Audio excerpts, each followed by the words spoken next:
Well, hello there. Welcome, Hello. Star Trek fans. Yeah, Trekkers. That's what they're called, right? Woo! Trekkers. That's the name. Yeah. I don't know. There's a distinction apparently between Trekkies and Trekkers, and Oh, is there? apparently it's an important one. Yeah, if you get it wrong, I thought it was just you're not in the. Trekkies. I was just No, mean. there's two. There's two. I don't know what delineates the two different strands of Star Trek fandom. Hmm. Possibly because I don't really care, but there is a bit of a distinction apparently. So I'll research that at some point, and by the time we finish this series, I will in fact know the difference. But Ooh.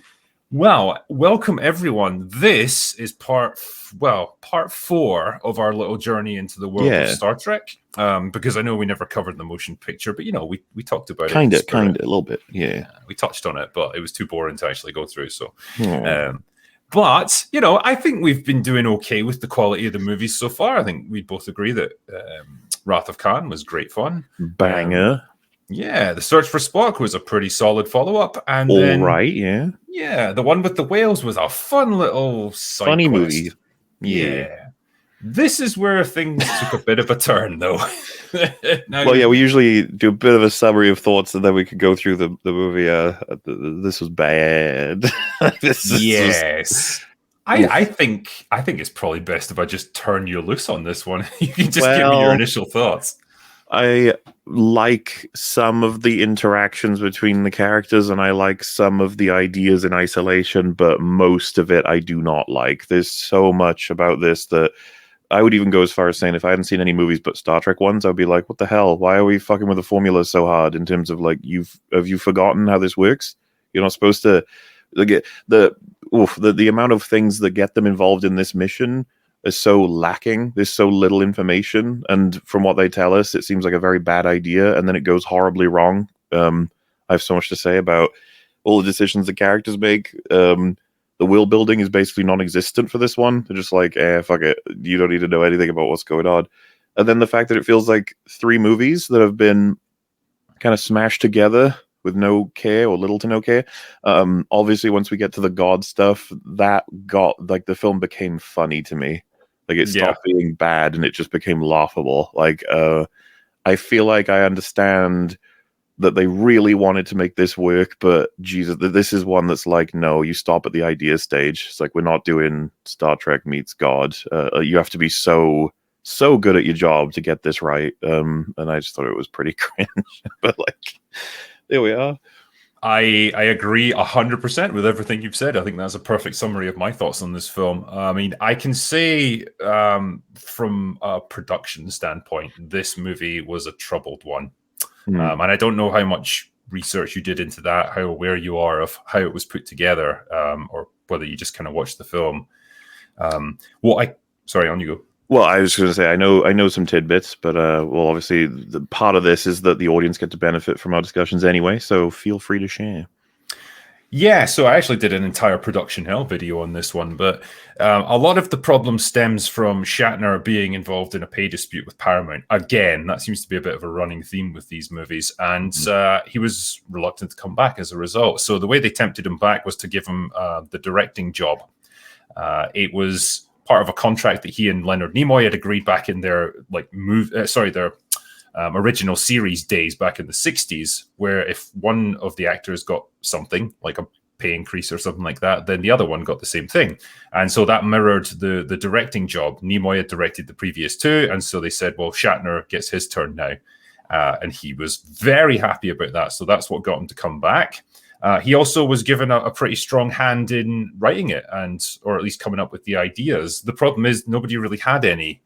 And so they were struggling really to come up with a concept for this film. They had really finished that loose trilogy of 2, 3, and 4. And so they had a blank slate really in terms of where they took the series now. And it was only when Shatner was looking through TV channels one evening he saw a televangelist, those things that I don't know if they're still popular in America, but they certainly were back then. Like, if you believe in the Lord, you'll donate $50 to this organization. Anyway, he was entranced by that idea of like a person who's basically a con man who can swindle people out of money and really play on their religious belief. And he thought that might be an interesting thing to work into Star Trek. And so he came up with the idea of Cybok raising an army of religious zealots to hijack the Enterprise. and they were going to go to the planet where God claimed to be living. The thing is, Shatner's original vision was way bigger and way grander and way more expensive than what we saw in the finished product. They were going to meet literal Satan. Like, he was going to disguise himself as God, and then he was going to be unmasked as the devil. And this paradise planet that they landed on was going to transform into like a fiery hellscape. And you were going to have... thought the reveal was going to be it was Satan, but I think they leave it ambiguous, right? They want you to... Yeah. So they were going to have Kirk, Spock, and McCoy fighting literal demons, and you know, taking on Satan himself. Gene Roddenberry and Paramount were kind of unhappy with that idea because, as far as they were concerned, like, these really heavy religious overtones are not going to play in Star Trek. That's the antithesis of what Star Trek is. So they had to rework the idea. They liked the basic premise of the religious zealots and stuff, but they said, you know, we've got to take the religion out of it to some extent. So you got what we eventually see. Yeah, a bit of an unhappy compromise of a bad idea anyway. They also suffered from budget problems. The budget kept shrinking, so a lot of the big grand special effects shots that Shatner wanted to do couldn't be done. It was way out of their scope. And again, they had to keep compromising. They had to use a cheap special effects house, which is why all the space shots look like ass. And it was just a pretty unhappy production. The original idea, you were saying, right? Like there's like 10 levels of hell and rock monsters were going to attack and stuff. And I'm just thinking to myself, like, maybe it's good you couldn't afford to do that. Like, I mean, yeah, because one of the stand-ins for the demons was going to be rock monsters, and Shatner wanted like 5 of them. They gave him 1, and it was basically just a guy in a rubber suit, and they had to breathe cigarette smoke into it that would gradually seep out to make it look like it was, you know, seething lava. It didn't work properly. The smoke got blown away in the wind, and like the guy kept falling over in the suit. And so all they could do was shoot a bunch of wide shots and just go, "We'll fix it in post." That's why they totally did. That's why the finale is just, you know, a special effects shot. That's all you get. It's the best thing I've ever fucking seen. I swear to God, Star Trek is... I was going to say Star Trek is saved. It's like, well, I think there was references to... I saw a quote from Walter Koenig, who was like, I think the next Star Trek movie might be claymation, and apparently George Takei was like, but we'll be the voices, right?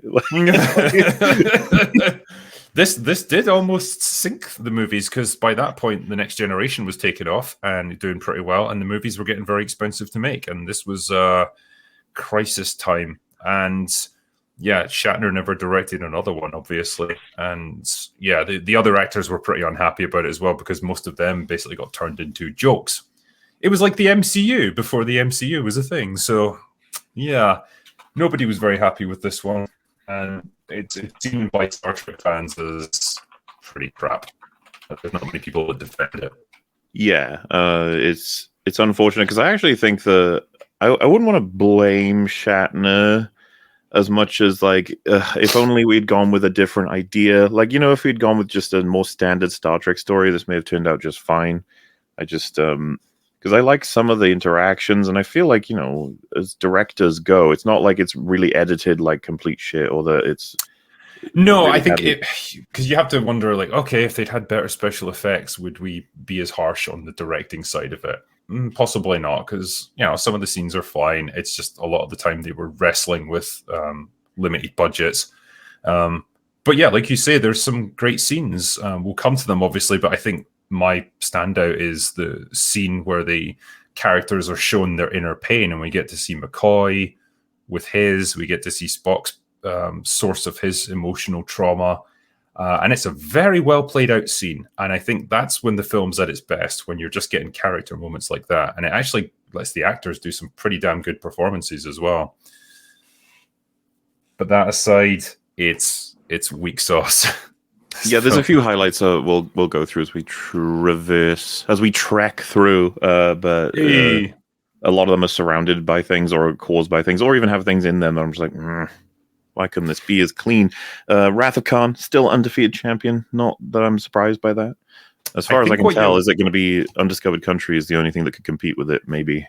Yeah, it's weird. I think Undiscovered Country has just gone up and up in my estimation over the years. Possibly doesn't quite get to the same level as Wrath of Khan in terms of like how well it tackles its themes and how many layers there are to it. But in terms of giving a good send off to the original crew, I think it does a fantastic job. Like I couldn't really ask for anything better, and I think it definitely mirrors what was going on in the real world at the time with the end of the Soviet Union, the end of the Cold War, all that sort of thing. And maybe it's a bit on the nose at times, but I'm willing to give it that because I think it does a good job with it.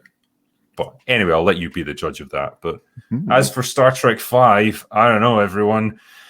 We should gird our loins and get on with this, I suppose. So if you have a copy of this for whatever bizarre reason and you're ready to watch it with us, then fire it up and get ready to press play. I think you're ready there, MauLer, aren't you? Yes. We'll count those at home in 3, 2, 1, go. Isn't this exciting? Good old Paramount. But yes, was interested in reading about this because you get I think with every one of these Star Trek films, there's interesting shit from behind the scenes because of how much difficulty there is in corralling everybody into it, which is amazing. They got 6 films because you'd think there would be something that would stop them every time. Like even I've heard in the 6th one, right? Like Sulu's not going to be with the crew. He's going to be on his own ship. I don't know if that was down to availability or personal conflicts with Shatner, but yeah, he's less of a presence in that one. Yeah, because he didn't want to be a part of this film until he was convinced, because he didn't want to be directed by Shatner. But apparently, he said it was actually quite pleasant. Like it wasn't, a nightmare or anything, which is surprising. You think that would be the time where Shatner would have control, and he would probably. I mean, Shatner was maybe just relishing the role, I suppose, and not like, it's like he'd achieved everything he wanted. Like he was in charge, he was the center of attention, like no need to rub it in, perhaps. So maybe he did quite well in that respect. But I do like this opening scene, actually. I think this is fine. Like it looks nice and desolate. Like this is definitely a planet at the ass end of nowhere. I think it does a good job of what this man represents to a lot of people in microcosm. Yeah. Which is like a saving grace, even though he's kind of scary. Yeah. He's a force to be reckoned with. Though, just this film, the cut that Shatner wanted was 2 hours, as far as I'm aware. And he was like fucking terrified by the cut that was forced on him that was 1 hour and 45. He's like, you cut out so much shit that I need. And I was just thinking, like, you could probably shave off some bits pretty easily without changing much of anything. Like, even with this scene, right? Yeah. If you try and shave like a minute per significant scene, you'll get your 15. I think so, yeah. There's always flab that you can cut on a movie. I must admit the casting here was superb. Like that guy looks properly on the verge of death. Like Mad Max guy. Yeah, like get that man a cheeseburger, someone. Oh, by the way, I was very happy to see that David Warner was in it and that he's not in it at all. I was like, oh, okay. Yeah, but he's actually in Undiscovered Country. Interestingly. Right. But he plays different a Klingon in that, so he's a different character. The funniest trivia I know about David Warner was that apparently he was supposed to have a self-lighting cigarette for this movie that they had actually created. It cost thousands of dollars and they never used it. And the worst part is that it's like it actually worked. Oh, god damn it. Like they brought us forward as a species. Well, I don't think people are going to be paying thousands to get a single self-lighted cigarette, but yeah, it's cool. It's mass production, MauLer. Once you get thousands of them being made every day, the costs will come down. Mm-hmm. Just going to get good at doing it. Yeah.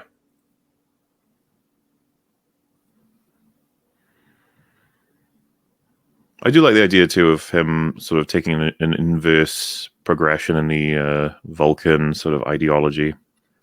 Yes. Yeah. Because the thing about Vulcans, I guess it's worth mentioning, is it's not that they don't feel emotions, but they suppress them, through mental discipline and years of training. So, they are an emotional species just like us, but they train themselves to not express it.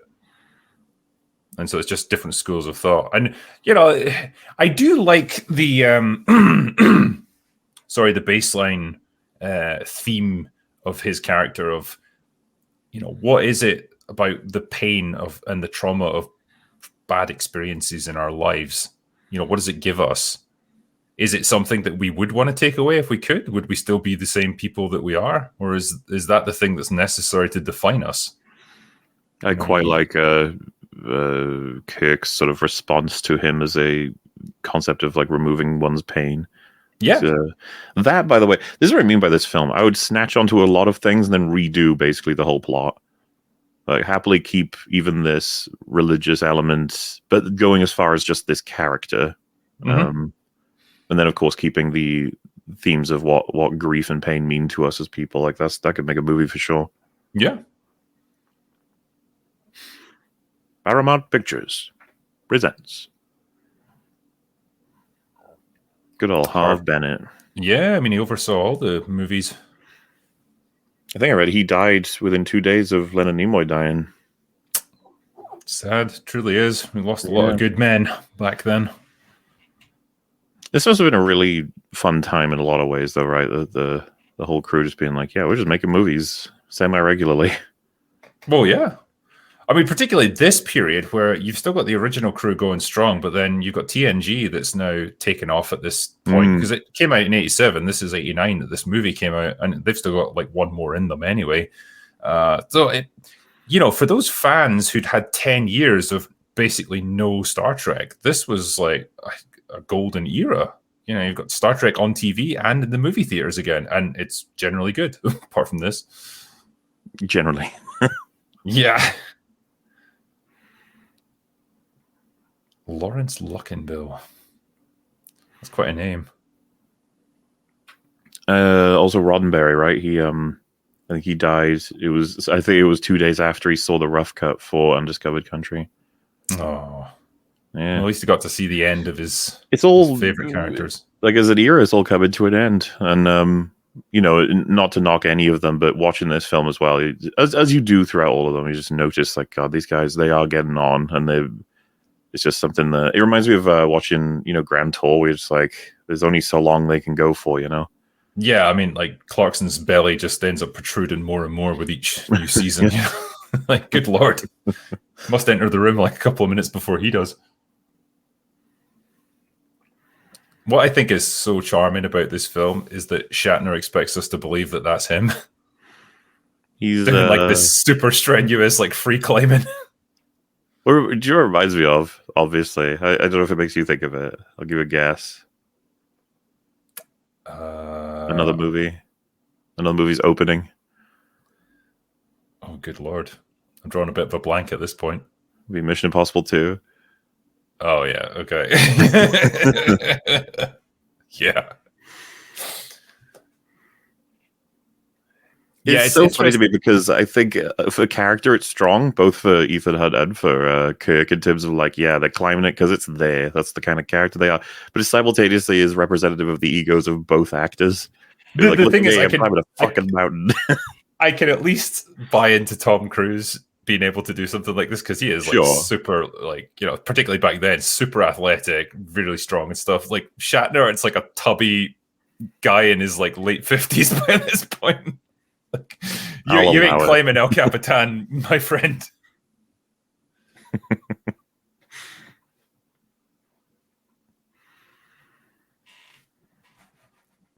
Still, I will say, knowing this was the bad one going in, it was only, I think, about half an hour in that I started to be like, like there was plenty here that I was like, this could be fine and fun. Sure. I mean, what I love is the idea of like the humble beginnings of this little adventure, them sat around a campfire.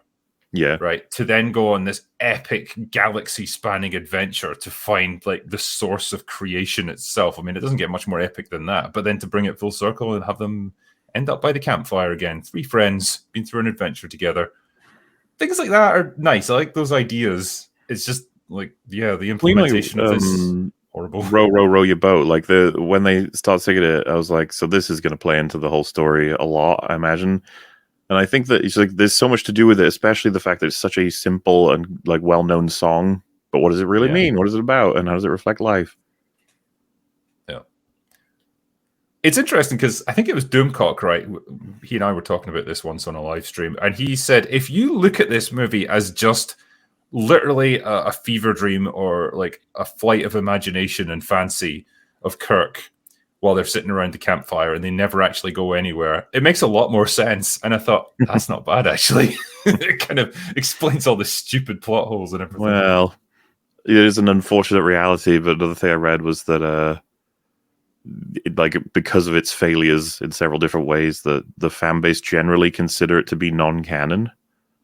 Yeah, because nothing that happens in it really carries over to Undiscovered Country. It is just like a weird standalone adventure.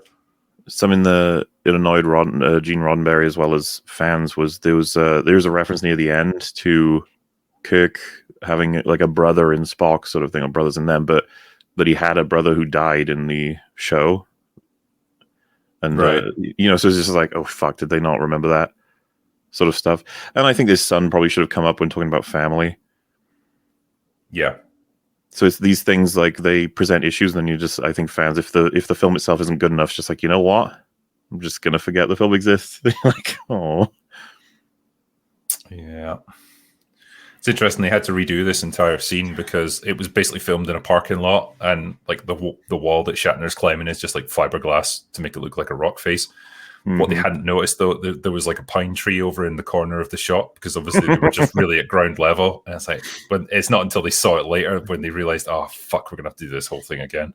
It's one of the very tall pine trees. Okay. Yeah. You can see the string. See, that's not a bad shot when he's like falling, but that's terrible. How is that? Really yeah. Bad. Oh god, dude, could you imagine the momentum on Spock just going straight down with a rocket boost? It would have fucking splatted into the floor. How do you even put them in reverse? I don't know. It's not even worth talking about. Yeah, it's very just like we're just fucking around. You're like, okay.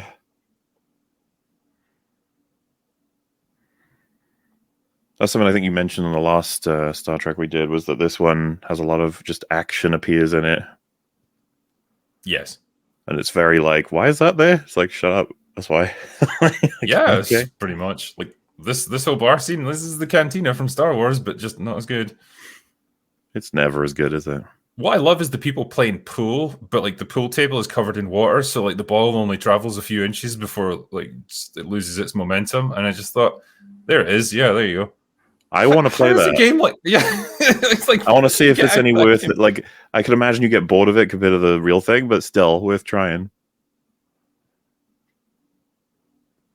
Fairies. Oh, God, it all started here, yeah. All started here. But yeah, legit was just like, oh, David Warner, he looks like he knows what he's doing. This should be fun. And I think it was about half an hour before the end. I was like, he was in this film. I think probably he had more of a presence in the original drafts, but again, it all just got cut down. Again, I like this concept of, this is meant to be this this unified world where like the three major power players in the galaxy said that they would develop it together, but it's really just a backwater dump. I was a little confused by propaganda. It. I didn't know why it was like the galactic peace planet with barely anything here.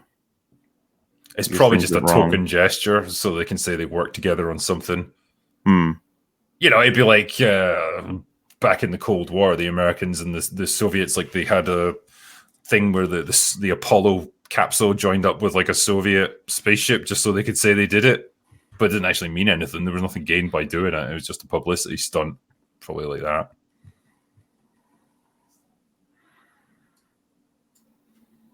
I like this guy's style. Cord, the Klingon. I like sits there drinking. His outfit and the actor doing a pretty good job with presence. Same for Warner, even with a few lines he has. This lady can't act though. I'm sorry. She has like 3 lines and they're so awkwardly delivered.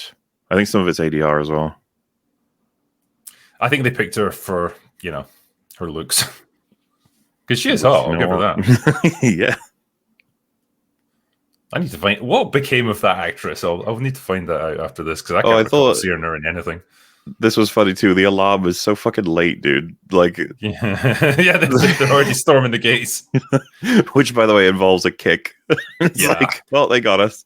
You know why they're so slow here? Apparently, like they were filming in like 100-degree heat. Oh, It was like in the Mojave Desert, and like look how much clothing they're wearing. Like the extras were so dehydrated they could apparently barely run. yeah. Luckily, we get past this quick. It's just like, yeah, they broke it. They got it. Shut up. Yeah.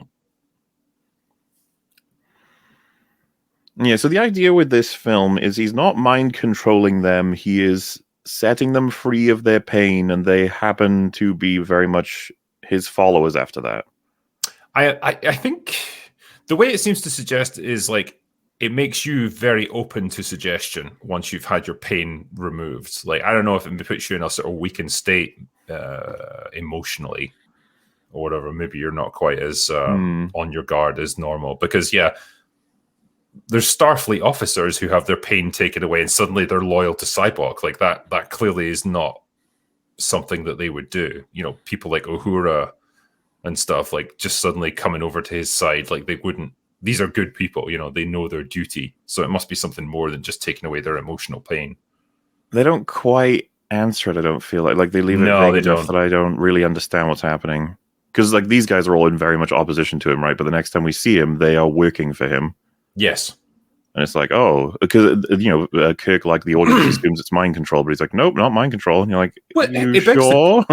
I mean, it begs the question as well. Like, what if you have someone who doesn't have any particular traumas in their life? You know, led a pretty happy, contented existence. Like, what are you going to take away from them? You're not going to be able to win them over.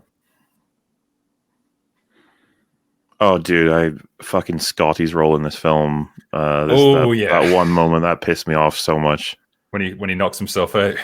I thought it was just a meme. I didn't realize it was actually going to have like plot relevance. Yep. Ugh. I don't know what happened to Nichelle Nichols as well, but she seems to have aged about 20 years since the last movie. I thought that the coloring in her hair was fake. Is it or is it not? Because it looks kind of off. I don't know. I think it is real. So do you think it looks a little weird though? It does. It looks really weird. Yeah, it's like she's spray painted it with gray. It looks like the roots are black, but the hair is gray. It's like, how does that happen? Yeah, I don't know what she was going for there. It's like maybe you get to a certain age, it's like I need to start acknowledging it a little bit. It could be that, yeah. So the decision in this storyline to make it so the Enterprise is falling apart.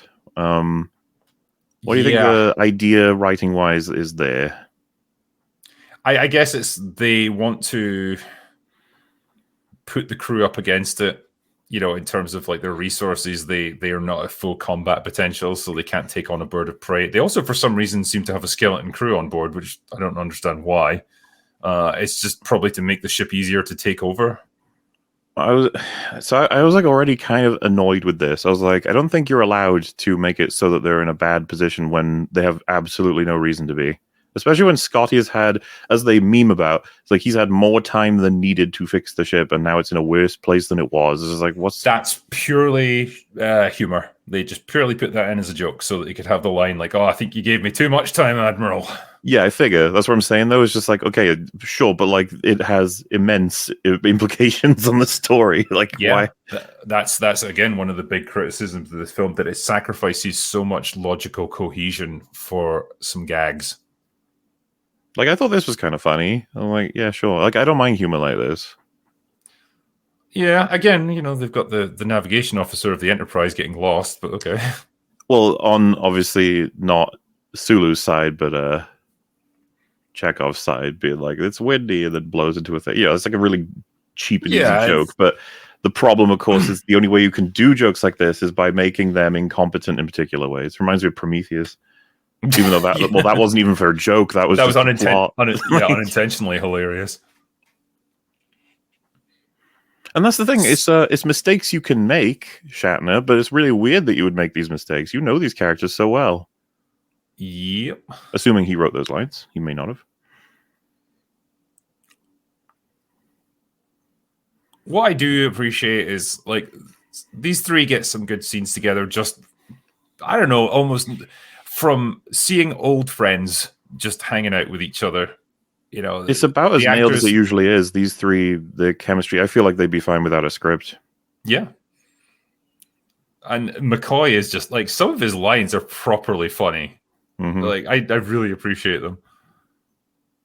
The bit where he's like, God, I liked him better before he died. Yeah.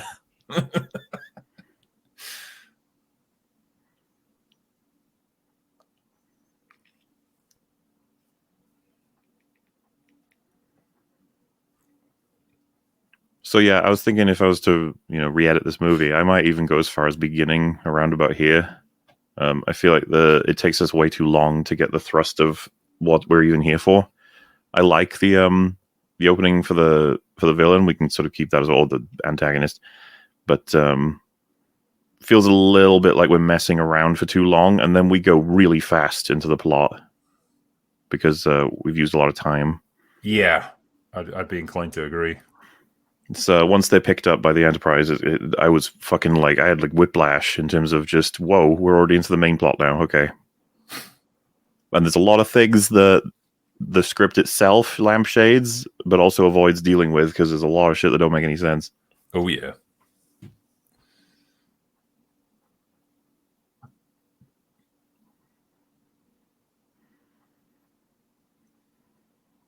See, this is a line coming up, right, which sounds very cool for a 1980s movie, but like it makes no sense again logically. Like, I've always known I'll die alone. Yeah, there's nothing How'd to you know that? truly draw from that. Like, why would you know that? Why would you think that? And ironically, when he does die, he doesn't die alone. Picard's with him. I've seen people say that counts as being alone because he's not with Spock and he's not with Bones. It's like, you can't. That doesn't work. He's with Picard. No. So that's just down to Generations being another shit movie. Well, yeah, you would have thought they'd remember this line, maybe, but then maybe they were like, they're going to do like a Dark Fate with like, that was the shit movie. We're not going to be the shit movie. Yeah.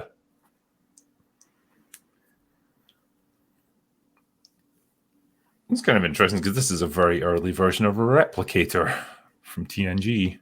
Mm-hmm. So they can create any food or, well, any item that you want, really. Just magic it into existence. So you know what's curious about this, just for big old nerdy people, which is a thought I guess I would have had as well. It's just like, how does Spock make the mistake of thinking it's marshmallow? And apparently, the way it was supposed to work, and I think there's deleted lines for this, is that Bones fucked with, like, he paid off someone to fuck with the database to replace marshmallow with melon throughout all of it so that he would learn it wrong and then make fun of him for it. But that context got cut out, so now it's just him making fun of him for having read it wrong, which doesn't really make sense. It's like, why would Spock have read that wrong? Yeah. I think it was in the novelization this is explained, and it's just like... Oh, okay, yeah. You can always count on novelizations, because like authors have to put so much more thought into stuff. Like, okay, yeah, there's monologues and stuff here that we have to explain. Because I did think it was just a bit strange. It's like, why does he think that? It's like, well, Spock, he's just a bit of a fuck-up. You're like, it doesn't seem like Spock. Yeah. Particularly something that's like quite an intrinsic part of Earth culture and stuff. Like, you know, it's not like a marshmallow is some obscure object that no one's ever heard of before. Like, I imagine it would have come up at some point and you know what it is.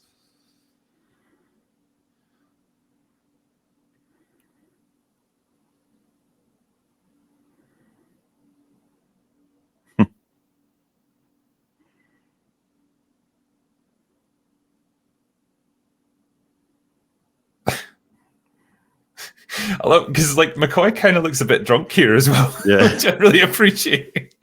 He's been at the bourbon. Have a good time singing it. Yeah. Because like, you know, when he says like, yeah, green-blooded Vulcan, like you can tell he just wants to call him a son of a bitch or something. Yeah. Well, what's funny about the line, I don't know if this was intentional, but I figure that what is being said there subtextually is the point of the song, which is to have fun, just enjoy life, treat it like it's something that's passing sort of thing, but do what you can with it.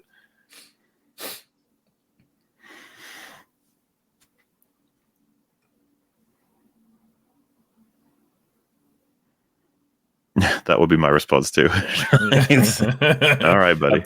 I'm too tired and I'm too drunk for this.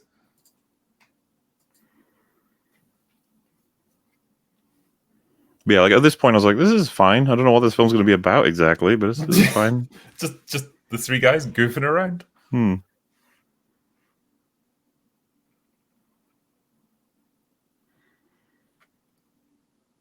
Oh, this scene was fucking random. It's like, we're going to destroy this, and then it's like, there's other things happening. It's like, let us go there. We are the bad guys. I mean, I guess it's trying to just establish, like, this guy is a young hothead who's looking to prove himself. He wants to take someone on and get in a bow. And he's having to content himself with shooting junk. I guess it's just a matter of, it feels a little stapled on. Like, if you think of the film in retrospect, this plot line of it's got no real payoff, like apart from the shooting down of the god entity at the end, but like that could have been accomplished with so many other things. Yeah, we'll get to that. Commentary. This is the best part of the film as far as I'm concerned. This was where I noticed, like, oh god, the special effects look really shit. Because this is the first real, I guess, space shot that we've had, and it looks awful. And it was because ILM were too busy working on Indiana Jones and the Last Crusade. So they weren't available for this. So the production company had to go to a different special effects house. Speaking of that, I also read that Sean Connery was offered the role of Cyborg. He was, yes. That is why Lord. Yeah, could you imagine? That's why the place that they're going is called Shakari. It was like, it sounds not too dissimilar to Sean Connery. That's like literally true. Like they were going to change it to something else, but like they just kept it as that. Fuck it. It's just that if he had given up Last Crusade to do this, I would be like, oh man. Yeah. Would have been cool to see Sean Connery in a Star Trek movie, I guess, though. Which is not this one. Spock, you really do have a sense of humor after all. I think it would be cool to just have him as some, general or something. Someone who maybe Kirk had inspiration from. Though I forget who's older out of the two of them at this point. Obviously, it. I mean, Shatner looks way older than Connery looked at this point in his life, but yeah, I don't think there's a huge amount in it. I think Shatner looks all right for his age, right? He's like, oh, he does. Yeah, that's my point. Oh, I thought you just said Shatner looks way older than Connery. Oh, sorry, I meant younger. Apologies. Right, younger. Yeah, no, he. This is the one and only shot of the Enterprise that I think looks really nice. Just silhouetted against the moon there. I think that looks that's cool. Good. I'm gonna say as well, the having Picard across from Kirk. It is funny that one could assume Kirk was younger. Yes. Very easily. Like 10 years older. It's just, I don't know, man. Like when a dude loses his hair, it just ages him so much. Yeah.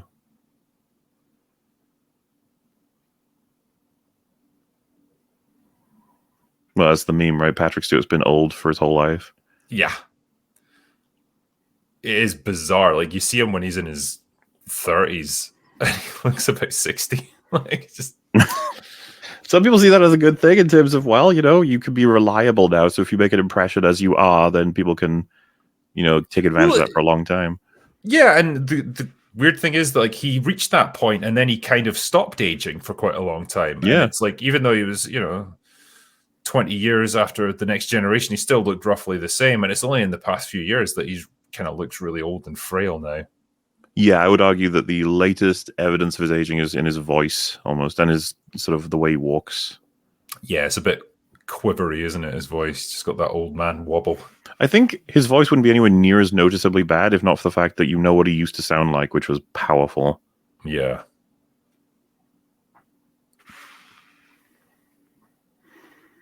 So lame. Yes.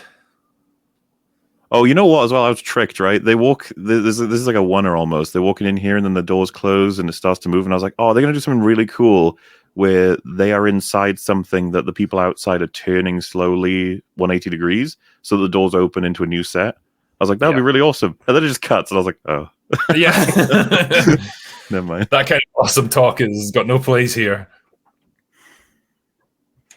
It would be such a cool, like, little retro way of doing that, but especially with that little effect on the wall that was going up or slash down, so it Yeah, implies like you're moving up or down rather than to the sides. that woman that just handed him his coat there, that's actually Shatner's daughter. Oh, that's neat. Yeah. It's like, so the first thing I thought was like, okay, we love the Enterprise and everything, but this ship is just not ready for release into a mission. Well, you know what's so Obviously. stupid about this whole situation, right? Because like Kirk even asks him, like, "Isn't there other ships that can take on this job?" And it's like, "No, well, there are ships, but there's no experienced commanders." Well, surely the solution's obvious: like transfer Kirk over to a ship that works and The just most obvious fucking thing to do ever. And not to mention, by the way, there's reason to not have Kirk go, being the Klingons, right? Like, there's a expectation that could have bad results. yes, because he's like their boogeyman now. It's frustrating, like, because they don't do a good job of addressing any of these issues. Remember, in the fourth one, they say like you're the only ones, or was it the third? I can't remember. Like, you're the only ones that are available in the quadrant or whatever. Yeah. But yeah, this is just very poorly. It felt like they just gave up in terms of making a reason for them to have to go.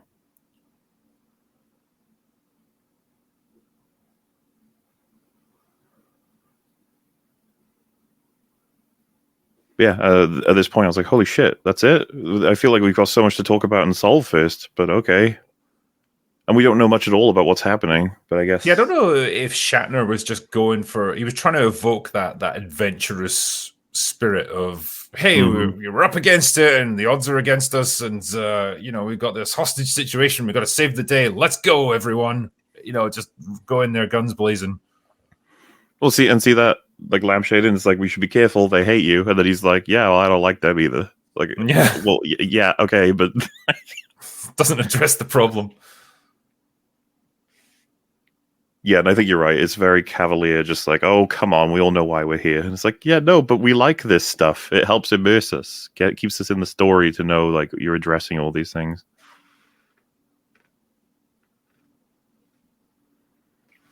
I think there's a power of Star Trek. We talked about this with Spock's character now versus the J.J. Abrams stuff. It's like, to see him emotional, that's what people enjoy, those scenes, right? And it's like, yeah, but you need it contrasted not only in itself with how it's an understated emotion, but that you need the rest, you need the non-emotional stuff to act as a counterpoint. In the same vein, the adventure and the character moments, we need the counterpoint of all of the official and, forthright sort of mechanical elements of how they conduct a mission. It needs to feel in Star Trek like it's grounded in a real world with consequences, with like rules. Even just Wrath of Khan, man, it was a formula there that it felt so strong and official. Their entry in, and then they're torn apart piece by piece, and then they're eventually led down to just raw character. Yeah. If I had to define this as something that people today would understand, this is like a Phase 4 Marvel movie compared to like, the glory days of it. Yeah, and it's unfortunate because it's like, why are we fucking up so many things along all these little things, and then the bigger things obviously are very fucked up. Like, the major payoff of this film is like, what the hell were you doing?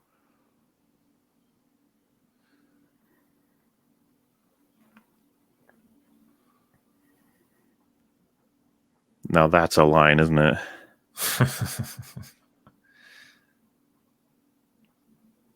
Like, it's funny. That's probably the most meaningful line of the whole film, but it has nothing to do with the film. I just think about Kirk's position in culture right now. What a shame that the actor is still around, still passionate about Star Trek, but that the franchise has sort of turned its back on him. I know. It's pathetic what they've done to try and erase Kirk. You know what's interesting as well? Like the previous movies, they've played on Kirk's age to some extent, is like angst about going into middle age and what it means for him and stuff. But it's like that's all kind of ignored here, and he's very much like Prime Kirk, who's ready to get into another battle and go on another adventure. Like, I think again that was just what Shatner wanted to do with the character. He wanted you to see a much more heroic Kirk, who's somehow in his prime again. And I think, again, it doesn't work at this stage of his life and his career. there should be some recognition of, hey, not only is our ship in pieces, but we're kind of getting old for this whole like going and getting guns blazing routine. Yeah. That's not By the really way, what we're about now. I also don't think that works. Being like, he pulls up the person himself, looks very like interested, and then Kirk's like, "Oh, it looks like you've seen a ghost." And then he's like, "Yes, perhaps I have." And then the scene cuts. It's like, no, Kirk would be like, "So who is he?" Yeah. And then Spock would have to lie, which he can't do. Well, Spock would then have to say like, "Okay, I'm going down to like the fucking lounge area to think about this for a while. Join me in like 10 or 15 minutes, and then I'll tell you everything then." So weird. I mean, I get from a purely aesthetic, cinematic point of view, they wanted a different environment for this, and it's very moody and evocative and all that. That's fine. It just doesn't make sense chronologically.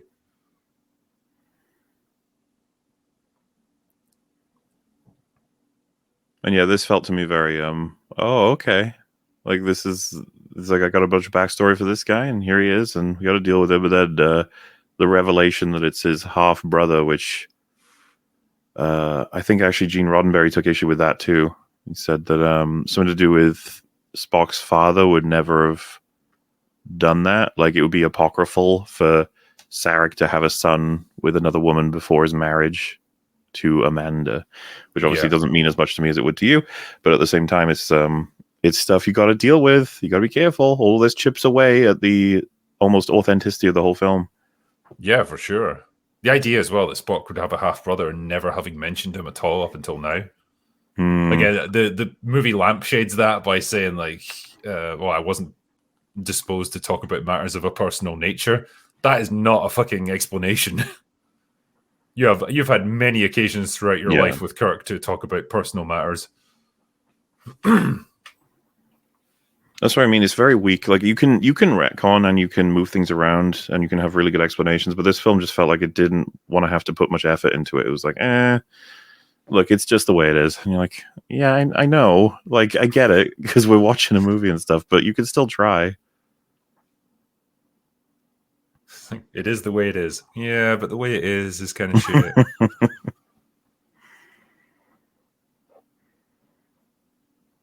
Look at those tools. Look at him go. Yeah. He's having to do two terminals at the same time, man. Look at him zapping that. Yeah. What are you doing? I don't know. I suppose you remember from the motion picture when the transporter goes horribly wrong, and that scene's always stuck with me. It's just the noise it makes. Yeah. Good Lord.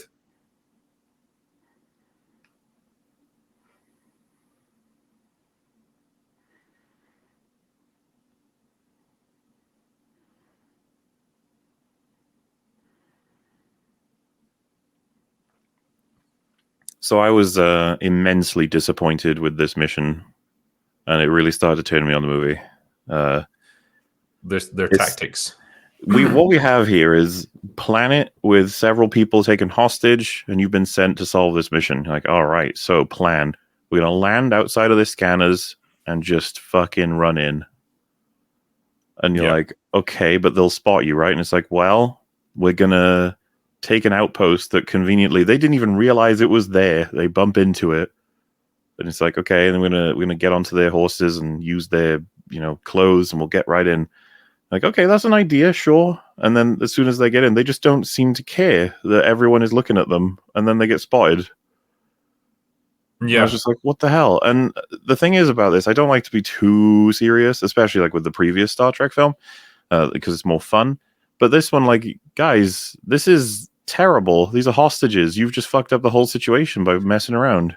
Well, yeah, because you're going into a hostile situation, this fortified town, you've got no idea how many opponents you're up against, and your answer is that you're just going to sneak in and then just try and shoot your way out, I suppose, with the hostages? It was insane. Because obviously we haven't quite got there yet, but I want to talk about it. So because yeah, I mean, obviously the transporter conveniently doesn't work, because if it did, you could just beam the hostages right out. You wouldn't have to do anything. Which is, again, just disappointing to me. You really want to launch this mission with this ship that doesn't have a working transporter? Really? And it's like, yeah, but we want Kirk. It's like, put him on another ship, for fuck's sake. And to be honest with you, I don't even know why you need Kirk specifically. He fucks this up completely. To be honest with you, there probably should have been career consequences for what he does here. Yeah, but he's an experienced commander, MauLer, so his fuck-ups are more experienced. This was really an unusual choice. Yes. I Do you know why I know about this? Is they make fun of it in Futurama. Yeah. What a strange decision. I mean, yeah. Poor Nichelle Nichols having to do this. Well, what I read was apparently she was overdubbed and she found that to be like insulting. She did this work herself. She was proud of it, I guess. Yeah. I mean, God, as a Star Trek fan, this comes out of nowhere then, right? Yeah. Because, like, how did they know these guys were going to react in this way? Like, what would stop them just shooting her or something? Like, they're all thirsty, man. Yeah, I guess. That seems to be the meme. They're all like worshiping her at this point. It's just like, aha, gotcha. I mean, like, yeah, like from their point of view, did they just think, oh, it was just a beautiful woman dancing naked in the desert? Like, of course she's going to be up for a quick one. There's nothing untoward going on here. So strange. And then it's like, we cut to this. And I remember thinking to myself, like, all right, but I mean, still, when you all come in, they're not going to recognize any of you. I did like that little callback to the climbing scene at the beginning. You must be one with the rock, and he's like, "Yeah, Spock, be one with the horse." Yeah, that was. They put a bit of thought into that. Well done. But see, this is like they come in, and then they seem to just give up on whatever plan they have. Yeah, it's just like, okay, run away. See, he's like, well, you haven't actually. They're like, they don't have coverings of any kind. And then they just put a light on them. And go, who are you? Like.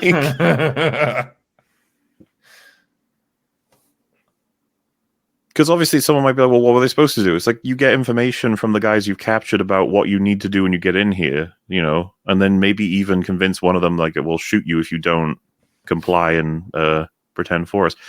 I was so disappointed with this. I was like, what's going on? That's it? And then it's just everyone's just killing each other. I was like, oh my God.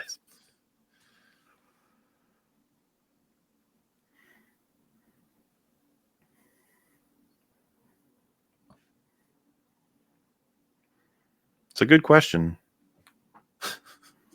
I'm not sure. Yeah, you're not really superior. That one. Like, they get defeated so easily too.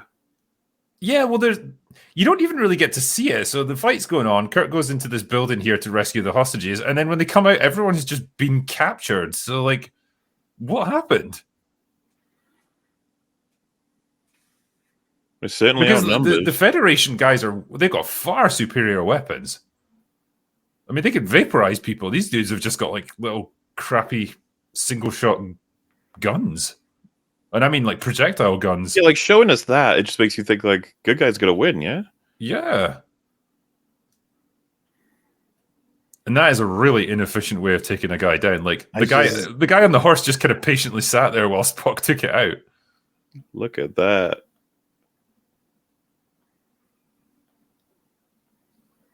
Like, what makes you think the situation's under control, Kirk?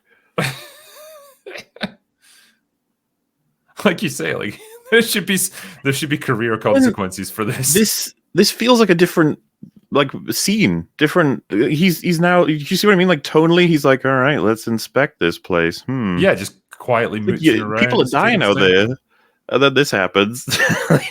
Yeah, I am convinced to this day that they used Tina Turner's voice for the thing going like, wow! I'm convinced that he asked for this. I think so, yeah. I need a scene in which a woman straddles me and tries to defeat me in combat. Trust me. Like, damn, he threw her right the way across the room as well. Like, damn, man. Also, she's clearly dead. She's face down in the wood. What killed her as well? Just landing in water. I don't know. But yes, at this point, I was like, this movie's losing it, man. What's going on?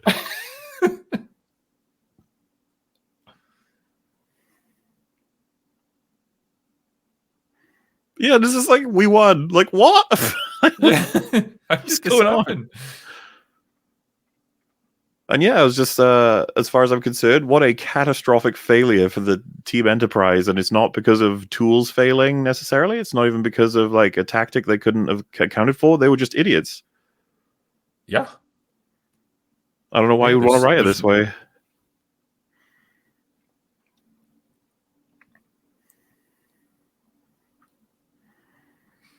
yeah, I guess even worse once they get aboard the Enterprise, how Oh easily the ship god. gets taken over. It's absurd.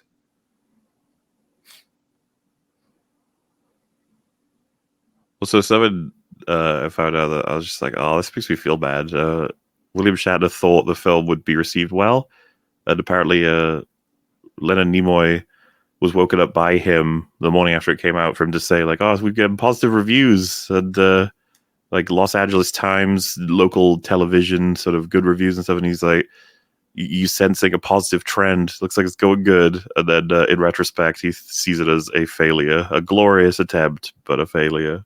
Oh yeah. Yeah, I do remember that actually. There was just like a couple of rogue reviews that were really positive, and like they took that as a good sign. Like, oh, how things have changed. I mean, this is the thing, man. I'll be honest with you. If I saw, a cut of this before it came out, I would warn them. Like, I don't think Star Trek fans are going to vibe with this. Yeah, It's not even because of like the necessarily like these choices that seem out of character. It's just like the overall point of this movie just sounds like something Star Trek fans are not into. yeah. The whole religious overtones thing was a horrible idea. It's like I said Yeah, you before, it's can. the opposite of what Star Trek's meant to represent, like science, progress, rationality. Because even the whale stuff, we were talking about how overt it is, but I could still see it working, but not this. Yeah. And then, the execution, my goodness. Yeah, you staged a list to get your hands on my ship, and it wouldn't have worked had so many things not happened for no reason. Yeah, like what if the Klingons had got here first, right, and just straight up Yep. massacred everyone? That What if could a very functioning easily have ship happened. arrived, which is no reason for him to think otherwise? They just beam the hostages aboard, and then everything's confusing, right? Because just like they'd be like, "Hey, we don't we don't want to be here." You're like, "Wait, what?" Then, of course, had they done a plan that actually works, as in, there's so many things because this, like all the different strategies of assaulting a stronghold. But what if they had technology that imagine they had a gun that could stun people, and they all went in carefully and did that one by one with everyone here. Yeah. That would be crazy, wouldn't it? You would never think to do that. But it's just there's so many Like ideas yeah, just like I don't said happen. before, it would have been the easiest thing in the world with a functional transporter. Just beam the hostages directly out, and that's it. You could even beam the weapons out of people's hands, theoretically. I remember thinking to myself, like, why are we even doing this? Like the bird of prey, like this scene, this action scene was so horrifically disappointing. It's like if I give you a setup as a writer and I'm like, what are you going to do with this? So we've got the ship, the shields are up because the Klingon ship is about to arrive and they need it to defend. But we've got to get the ship with our characters on it on board, the shuttle. The shuttle is undefended. So what do? Put the shields down to get the shuttle on board, but then take the shots from the Klingon ship? It's like, oh, that does sound like a bit of a thing. It's like, how are we going to get out of this? Their solution is, well, we just do it.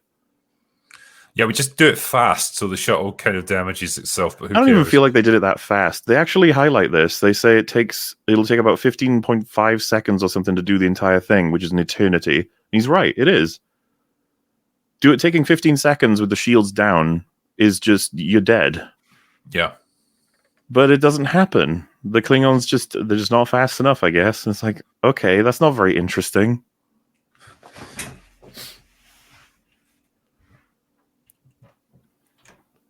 And I can't help but compare it to the previous films where they've done scenes like this, but way better.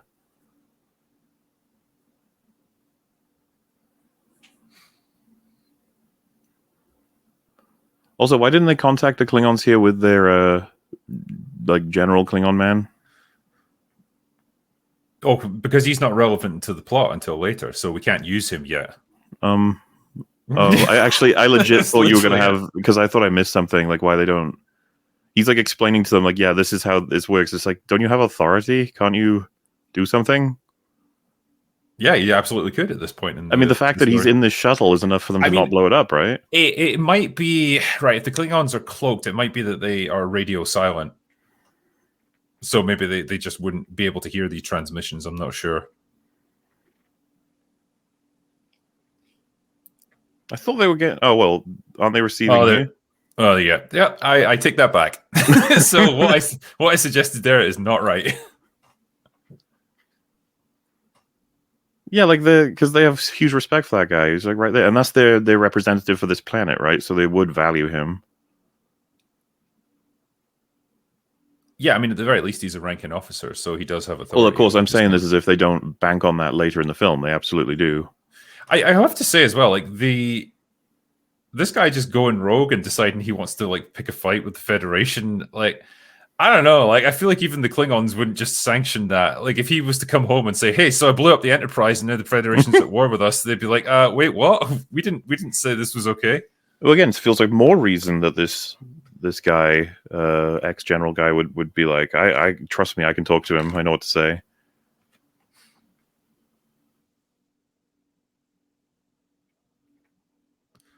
So I yeah, also the find it really plan here weird that is he's not manually operated, even in stressful environments before. That feels really weird. Wouldn't they have been trained for that? Yeah, they absolutely would. I don't know if he was just saying that to like.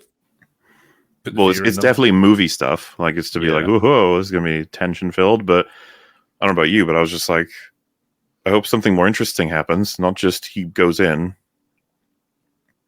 Yeah, but he goes in fast. The way the way this is edited makes me think like it's over. The Beta Prey's already ready to go. Yeah, I mean, it should be able to fire right now. Nothing to stop them. Also, nice, Sulu. Good driving.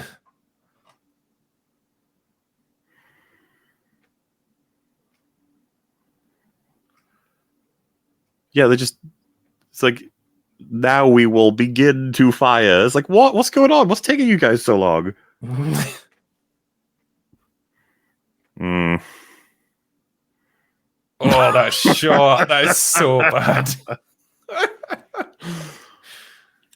Boo. I mean, some guy at the studio must have surely looked at that and compared it to Wrath of Khan and just thought, oh, this looks shit.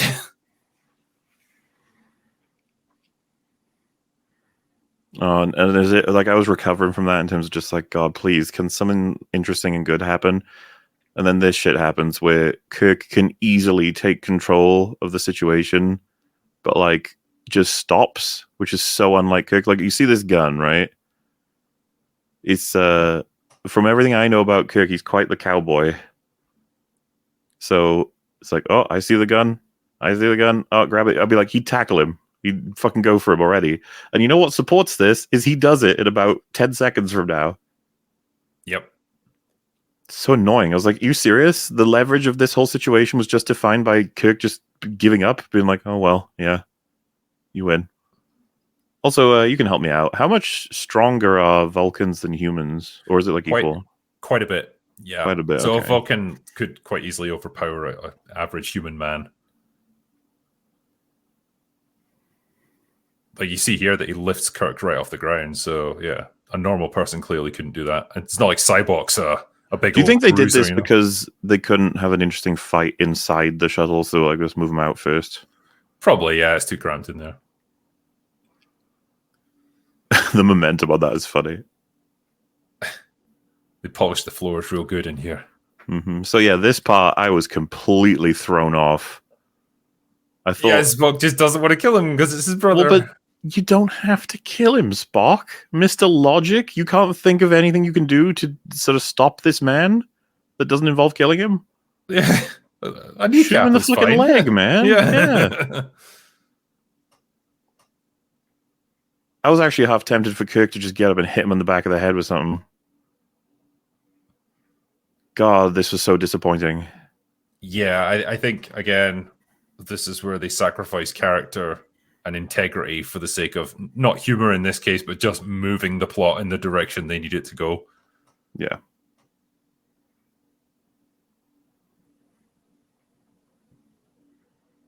It's like, oh, okay. I guess, yep, that's happening.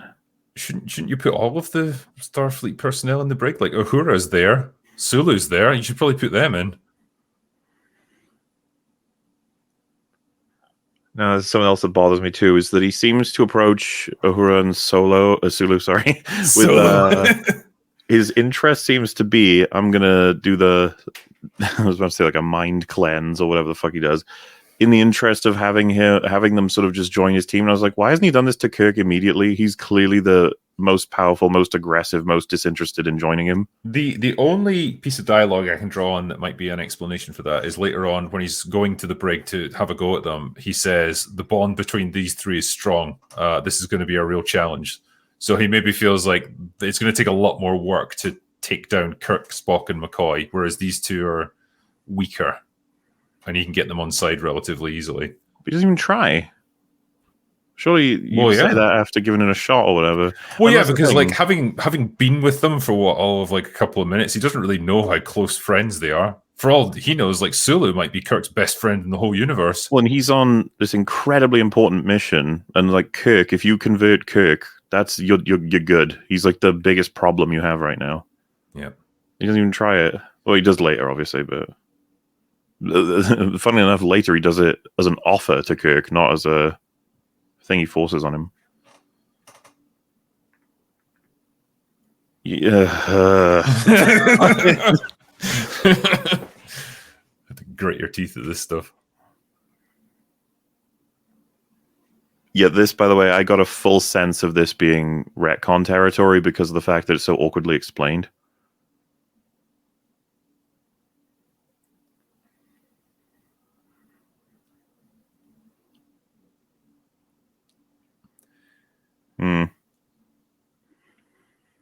Not very satisfying. Yeah.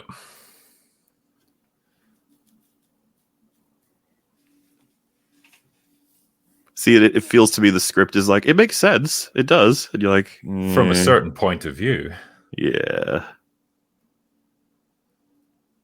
It's funny how Star Wars will be referenced for that as like, see, that's a retcon. It's like, yeah, but it's such a... I feel like it's so indicative of Obi-Wan's character and it doesn't contradict it at all that he would have told Luke that.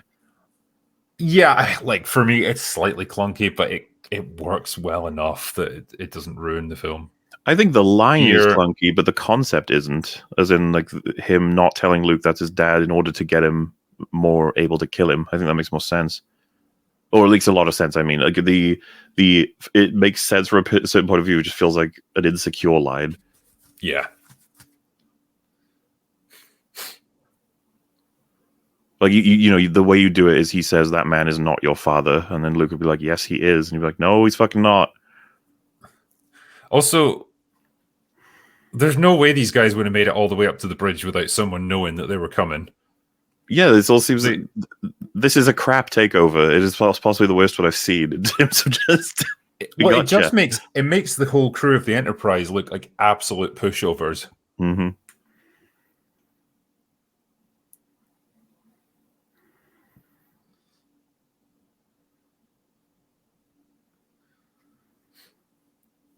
You gotta love this hyper secure prison that you could just remove panels of. I was so confused. I was like, wait, they're in like a brig. How is he doing this? And then they explained, like, yeah, there's no way to escape. It's like, why could he do what he just did? Yeah. Like you want it to be a featureless room. There's no access panels. There's no like seams that or things that you can unlock. It's literally just a room.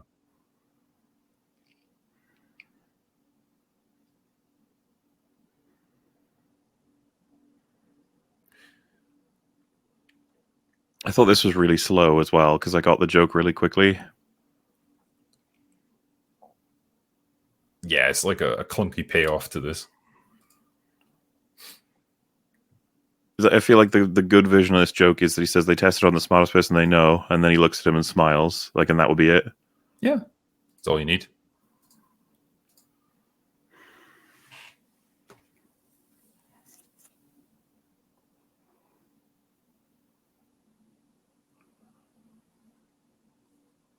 But yeah, man, because we're more than halfway through now, and I remember thinking, like, what is this film? Like, everyone now is on board with this guy because he's not mind controlled them, but released them of pain, and we got our three main characters in the brig, and no one has any word on Scotty, which was really confusing to me. I was like, they don't want to know where the chief engineer is.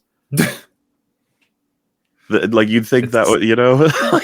Yeah, all of this stuff is just sloppy and roughshod. It's just getting to where they need it to be as quickly and easily as possible without really thinking about any of the mechanics of it. Especially because we enter into like an action scene of, get to the place before they find you on the ship. Oh, here we go. But then they do eventually catch up, and the tone of the film is just, anyway, it's sort of, it relaxes back down into just, let's just have a chat. And it's like, okay. Very disjointed. And this is kind of what I meant about the 3 movies. It's like when you're on the planet, it feels like we're doing a specific thing. That's kind of all been forgotten now to this sort of working from within the ship as captives of people who haven't taken over it. But this all gets sort of thrown out when we get to the last planet, like where it's a very different film again. Yeah. Yeah, and I don't know if there were multiple different ideas initially that they mashed together awkwardly or what, because Wrath of Khan was actually a great example of that done well. Like, the Genesis device was going to be its own plot line, like Kirk encountering his son, I think, was going to be one, and then Khan coming back to take revenge was going to be the third one, and they combined all of those elements into one really tight, well-constructed screenplay. This is what's crazy, right? Is arguably one of the best, I would say, is Predator. That's 3 films in one. Yeah, very distinctive tonal and sort of approach changes in the movie. Isn't it great when you can shift genres and tones subtly? Yeah, as opposed to mashing them in a way that feels disjointed and confusing, to the point where when we get onto that first planet, it's like, oh shit, yeah, this is in this movie. I forgot about this part. Because by the time you're here, it's already kind of forgettable, and then by the time you get to the end, you will very much have forgotten where this all started as a plot line. Mm-hmm. Also, this is annoying too. Like, stand, B, A, C, and it's like, these 3 are quite smart. Yep. Again, sacrificing intelligence and character for a joke. Also, they're in a brig. Like, how far back can they really stand? Dude, look how crap that material looks. Yeah. You can almost see it wobbling. And it's like a fucking fingernail thick. It looks like you can poke your finger through it. We've got to find them. Wait. The thing is, as well, wouldn't that trigger all kinds of warnings and alarms if someone blows open a wall in the brig? Well, and look at this, man. Look at how slow they're moving. If anyone was to chase them at a walking speed, they'd find them. Yep. And I was like, I get you guys are getting old and stuff, but this is ridiculous. Like, you're treating this like bullshit. And here it comes, right? These very stupidly placed pipes, very obvious. Which he walks directly into. He doesn't even see them coming. How? Oh. So when I saw that, I was like, that was a really shit joke, and it makes Scully look like a moron. And then I found out that has actually injured him, and he needs to go to the fucking medical. Like, it's like, what? Just so he can get captured, because he's served his purpose in the story now. Oh. Yeah, and Spock goes off to get his rocket boots instead of telling them that. That's weird. Yeah. Because, hey, how about we get 3 pairs and we can just all go up? No problem. It's like, why?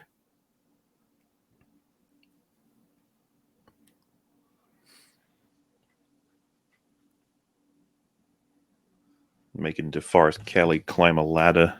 So cruel. No, he's an old man.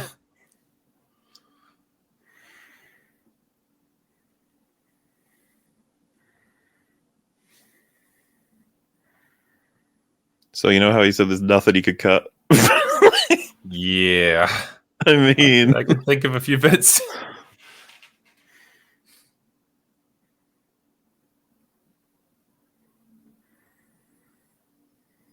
Haha, are you laughing, MauLer? Because he appeared with the boots. And didn't see it coming. It's annoying as well how not serious everything is taken in terms of, like, they're like, McCoy, come with us. And it's like, I'll get the next one. And it's like, what do you mean? And then they go on it, and then they start to actually fall to the point where their mission could fail, and everyone could be, from their perspective, mind controlled into God knows whatever plan the guy has. Yeah. There's no sense that this is important. It's such a goof. It's like a goofball film inside a film that clearly isn't goofballing.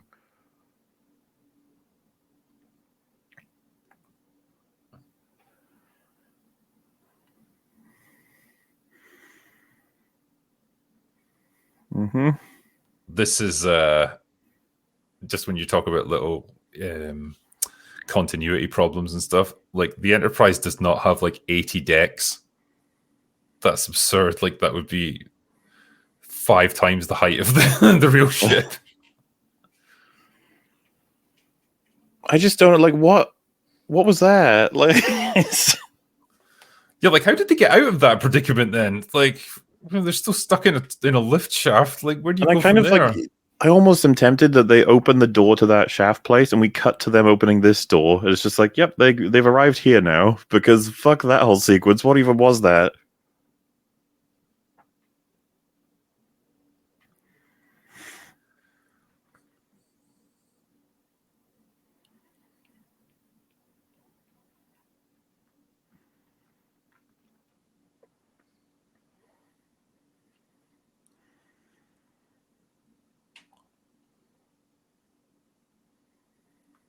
So, okay, we get here that the Klingons have intercepted their transmission and they're faking being Starfleet Command, but surely Starfleet Command has also heard this. So is that something like a thing that they do? Did they not worry about authorization? Do they have any way of checking it to make sure the message has gotten to the right person? You'd think so. You'd think that like Federation starships would actually transmit on secure frequencies, so not anyone can just like listen in and hijack their calls. Oh, by the way, was there any reason why they're able to get through the Great Barrier? Did I miss it? It's literally just, well, no one's tried it before. What? I thought they said they had, and that they died or whatever. No, they said like no ship has ever gone inside, and no probes ever come back. So like, I don't know. I guess ships can go through it, but no one was brave enough. It's dumb. Okay, because doesn't the god creature say, "How did you get through?" And there's just no answer. Yeah, we came through in our starship. It's a really good starship. Yeah, and so I was wondering, where was this energy earlier? Like, wouldn't you want to get this done earlier than allowing him to sabotage shit? Or not necessarily allowing, but, risking. Because I like that as a show of good faith, right? But, like, it's just we're in so many problems already, writing-wise. Like, yeah, the Kirk of other movies would have just knocked him out and be like, look, I'll listen to you later, but like first of all, I'm taking control of my ship again. Like, we're not going in there, we're not doing any of this crazy stuff. See, this is like I had the strangest dream where I was a retard and I walked into a pie place. Yeah, that happened. I wish that had been his line.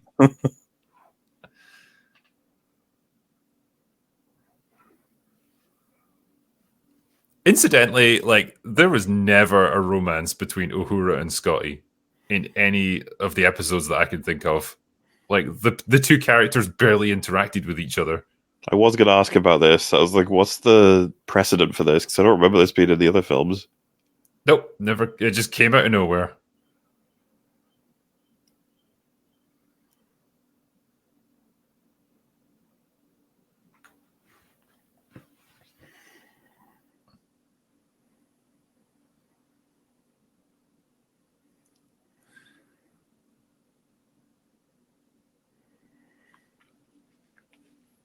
I think this actor does a good job, by the way. It's just he does, yeah. I like that he takes it seriously. It's like watching Raul Julia in Street Fighter. I would even say I prefer his character from this point on. The few scenes before, he came across a bit of a wacky, like, bad guy. But now he seems much more like, I am so invested in my role here that I'm willing to, put everything on the line and have you guys accept that you should join me. Well, yeah, he really wants to win them over here. It's less about physically hijacking the ship and more about winning their hearts and minds. And which is why the whole throw him in the brig thing, I was like, why don't you get on with this part? Yeah. Well, I suppose now that he's got control of the ship, he's got a bit more time to like spend on these guys to try to get them. Well, that's kind of my point, is that convincing them gives you very big access to the ship because they're so significant in their roles. But I will say this felt to me a little like we got super serious in a place where I was not expecting it at all. Yeah. This, I think, comes from, I don't know, Shatner's theatrical background, because he was a stage actor before he got into Star Trek and TV and stuff. Mhm. And this very much feels like it would be taking place on a stage with the spotlights on various things that they want you to see. Yeah, And I just like really it. giving, yeah, I mean, like, this is probably the best you get out of DeForest Kelly in all the movies. Well, I think he said it He's was actually great kind here. of hard to film this for him because he has his relationship with his own dad. But what I will say is, like, this sort of content, it's done in a lot of stuff, right? Exploring the deeper fears and pains of a character. It was making me think, if we wipe out the first sort of phase of this whole thing, that we instead have him get onto the Enterprise and he gets in everyone's heads to the point where they experience all of this, like every character. I think it would be really cool to get everyone's, deepest, darkest insecurities and fears and stuff as the first act of the film. And then, they manage to overcome it, unite or something against this guy, but then they realize he's actually onto something that's pretty interesting. It's not like diabolical. I think if you're going to focus specifically on that, that would be a great episode of TV. Well, we of can Star we Trek. can in the same vein that they throw random action scenes in, we could do that. Especially you can have Kirk in an action scene that's in his head. You know what I mean? Yeah, that's true, actually. His great insecurity would be that he fails as a leader or something. He's unable to get everybody home.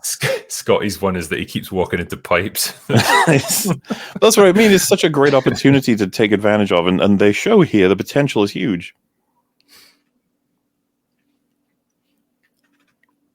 Because something that struck me as curious is that they're watching this, right? They see it too. Well, I used to wonder about that. Yeah, like how are they able to watch? This is supposed to be in McCoy's head.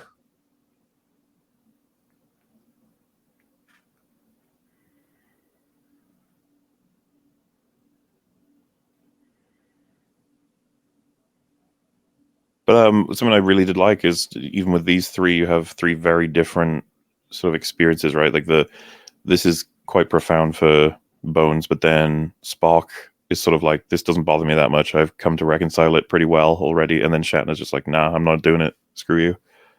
Yeah. Which, you can get the full crew to have very specific and unique reactions to all this. I would like it if he'd had a crack at Kirk. Sure, because they could have brought his son in and shown him that, like, oh, why did you leave me on that planet to get killed, something like that, trying to put the guilt on him, or trying to explore that, and like Shatner just rejecting it and saying, no, you're not real, I don't accept this, it's not my fault, I reject your hypothesis. Yeah.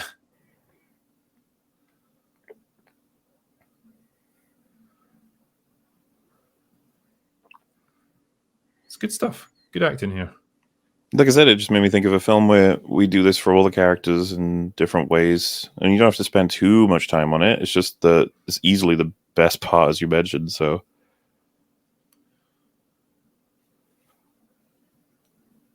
is there anything that is backed up by the way, in like the other, like the series or anything?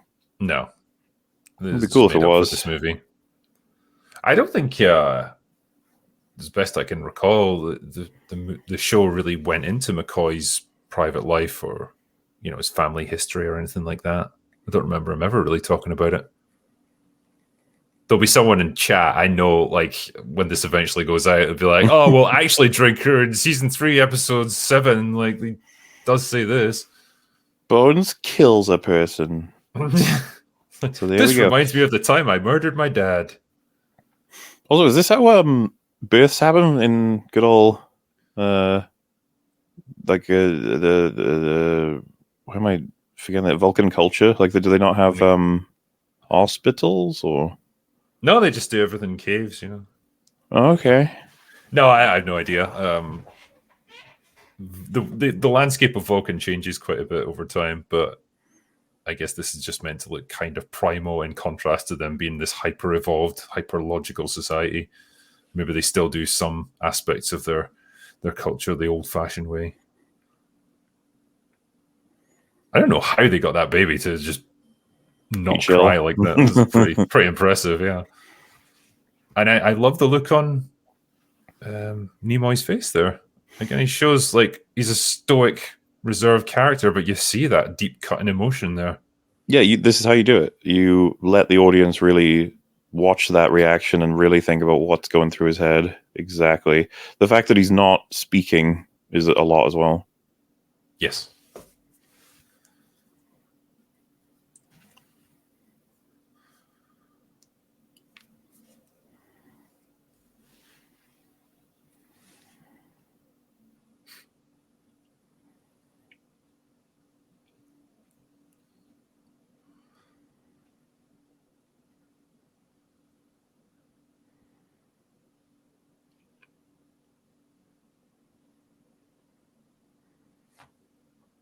Yeah, I quite like this.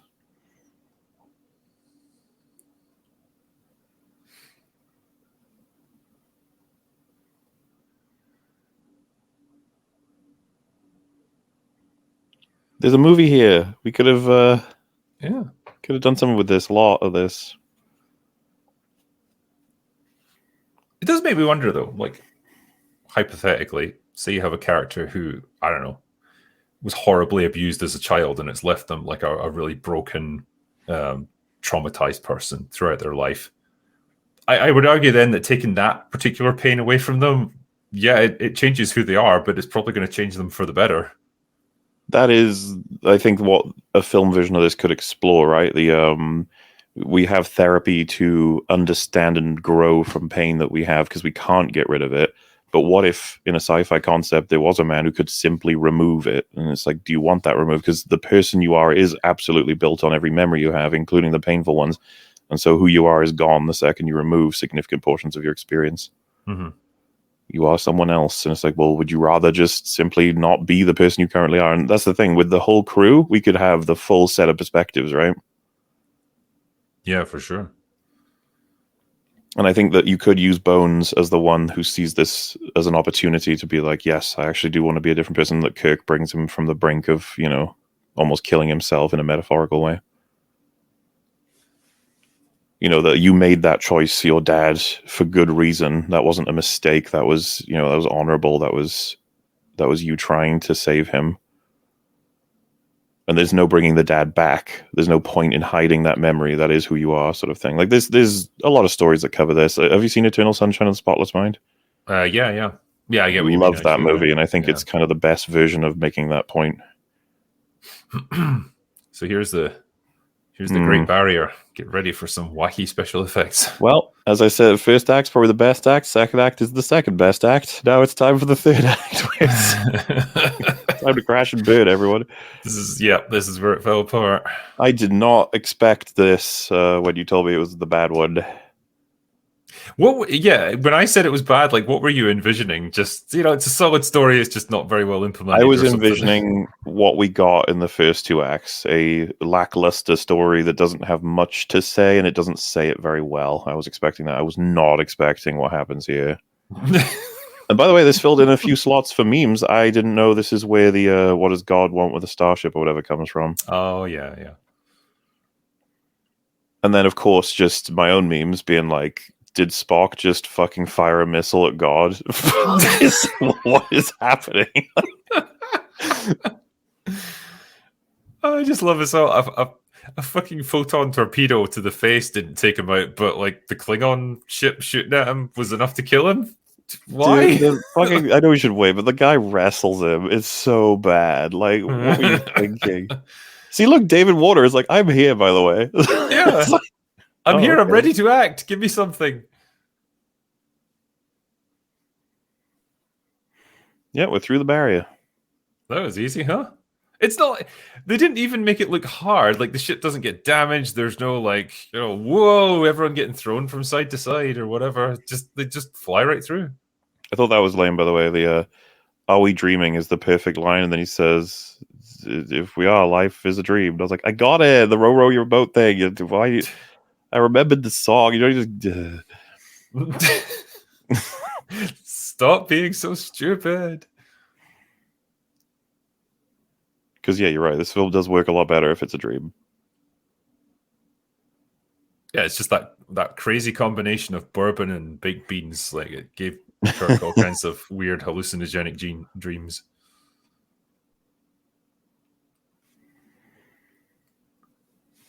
I found out that Gene Roddenberry was not happy with the storyline, and I thought, like, oh yeah, same. I'm not happy with it either. And then you find out that it's because his own version of this was rejected. That Yep. was the whole killing God thing. But I saw the variations. Apparently, among his ideas were God is a broken spaceship, God is an alien, God is Kirk, the Enterprise becoming God, Kirk killing God. All of these were rejected by Paramount. I was like, good lord. Again, Why do you want it's to touch that so kind of material? Stay away. exactly, yeah. And it's so weird that he would want to tackle something like that because it's just the opposite of what Star Trek is meant to be.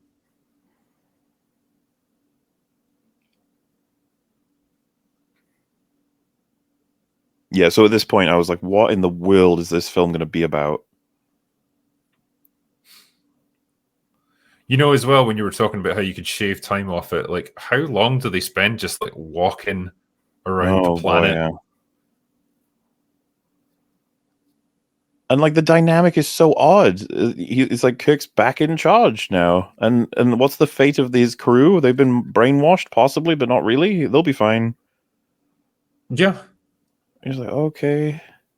Yeah, there's nothing to stop Kirk from just turning around and driving the Enterprise away. Which I'm okay with. I think there's a really cool idea in that someone steals the ship from him, gets him to a place, and then says, "Look at this. Now you can decide if we actually continue." And he's like so interested by it as an adventurer, which is part of this film's point. Sure, I just don't know that this was the greatest way to do it. Like we're inside God or something. Yes. Like, oh, okay.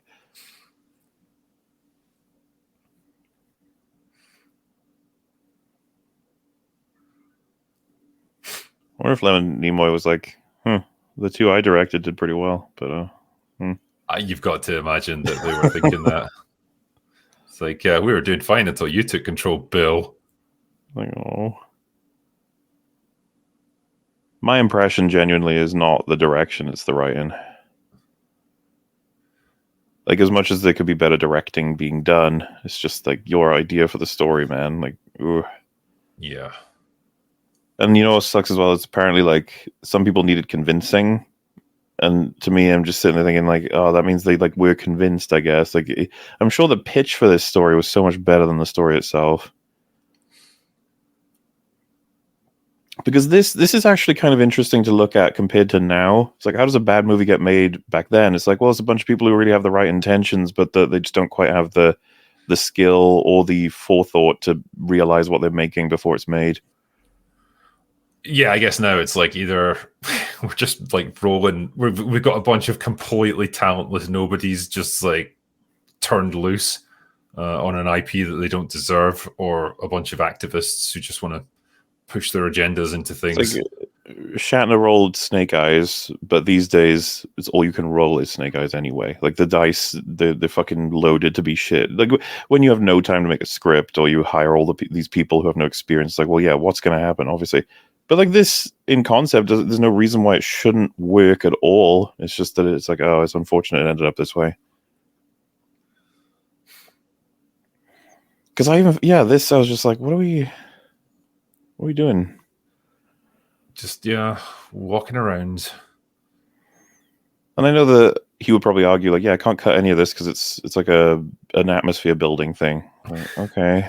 Probably like we had to go out to the fucking Mojave Desert in these stupid wool uniforms and sweat our asses off to do these scenes. It's And it's staying in. to me, it's another writing thing. It's like you got to find a way around this.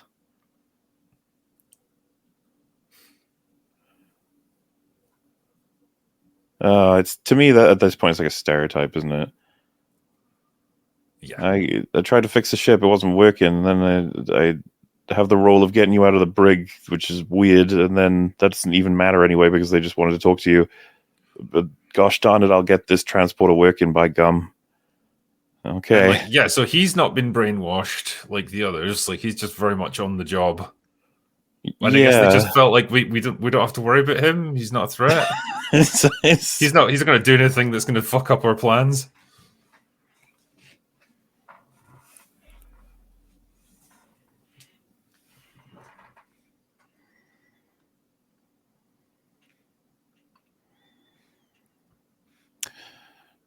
Hmm.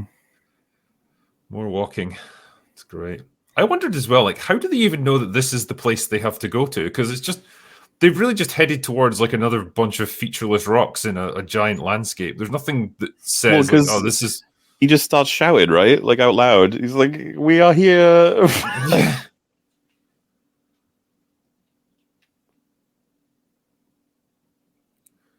Oh, dude, something else that was so funny to point out is that he has all these devout followers. They're all on the ship, and they just find out this was all for naught. And then they're like, "What now?"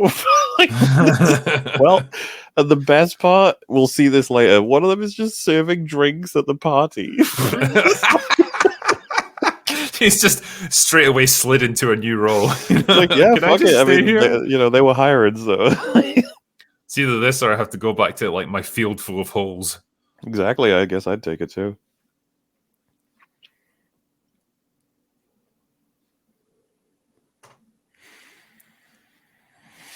So your Enterprise is I'm trapped in a shit movie. Can you beam me out? Eh.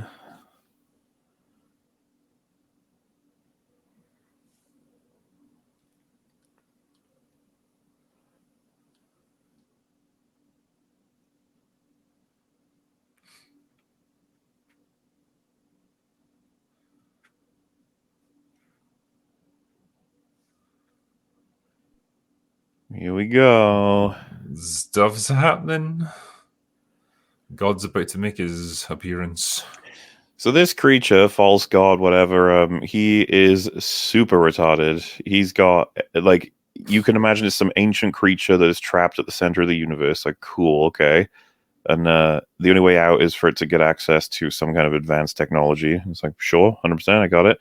And then it meets these people who are convinced, and it's aware of this, by the way, that it's some, great power that relates to their culture. You're like, cool, cool, cool. And his dialogue kind of reflects that until Kirk asks him the question, and then he's like gets super pettily pissed off like a teenager. It's Yeah. actually like awkward to watch. I was like, no, you could have at least had it be that he plays with Kirk a bit in terms of like, I don't require the star. No, the starship is simply to bring more away. Like he could have some line that's just like, yeah, but that's a bit strange. Like it's just weird that you're so into getting the starship. Just the conversation that they usually do in Star Trek to reveal the intentions and so on, instead of him being like, "Shut up, Kirk," and zaps him with the laser. Like, oh. I'm God, okay? I'm gonna blast you with my laser vision. It doesn't really like explain how he seems to be aware of like events out in the wider galaxy. He knows that Mm. like Earth culture, he knows about the various deities that all these different people worship, but he can't leave the planet. Like, okay, so like his consciousness can be anywhere and everywhere, but he himself can't. And you do wonder what it looks like for him to get onto the starship. Does he like just awkwardly ears a face and just shrinks and goes up the stairs? Just Like, I got this. like, do you need like a room to sleep in, or that follower guy with the drinks could be serving him?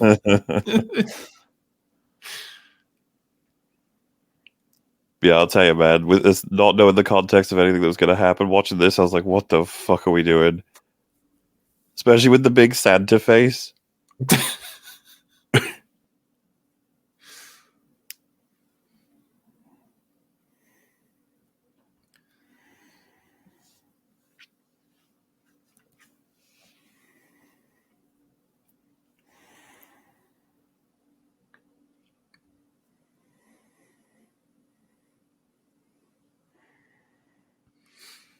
Pretty sure I saw Thor there. It's just. I probably would have gone with not showing a face at all. Yeah. I mean, it's fine in that context. Like, okay, I'm just choosing to show you the thing that you most associate with God. But maybe I don't even have a physical, like a form as such.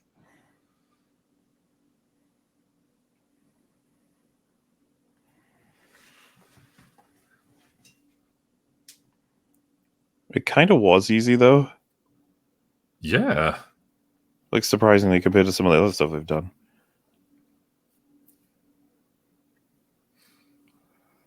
It makes you wonder as well, right? This is the first, like, because God knows how many thousands or millions of years this guy's been here. Hmm. Like, is this the first time that anyone's managed to get to him? Apparently. There must have been, yeah, there must have been other intelligent species out there in the galaxy for millennia before now.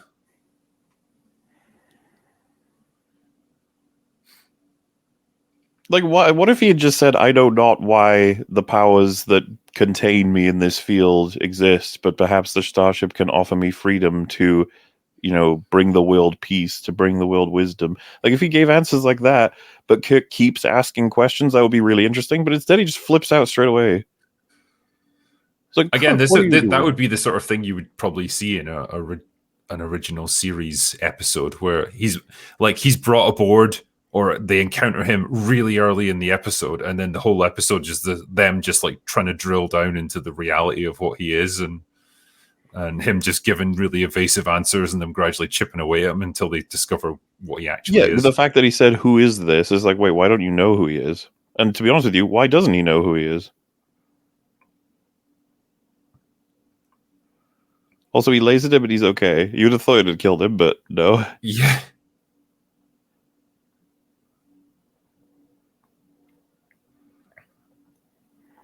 So it's just like, are you stupid? What do you think's gonna happen next?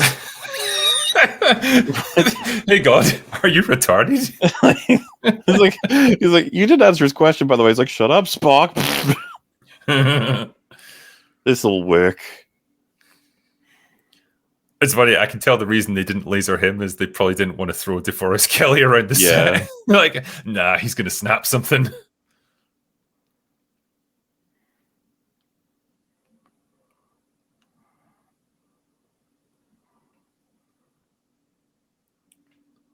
Like, honestly, that shot there looks like a guy who stood up in front of a cinema screen. Yes, and this is very like he's like revealing how evil he is, and I was like, why? What? This isn't gonna work. And then the fact that like he can't actually stop the ship is precisely what's like they could just shoot him dead. Yeah. Also, how close does he expect it to get? I mean, it's a spaceship. It's not like it can land. Like, why can't he just go onto the shuttle if he needs to get into orbit and join with it?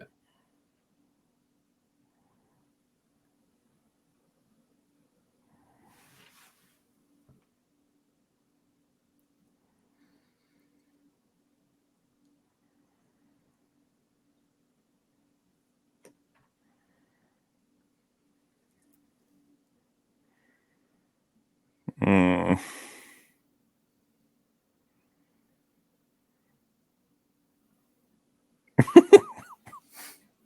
Do it.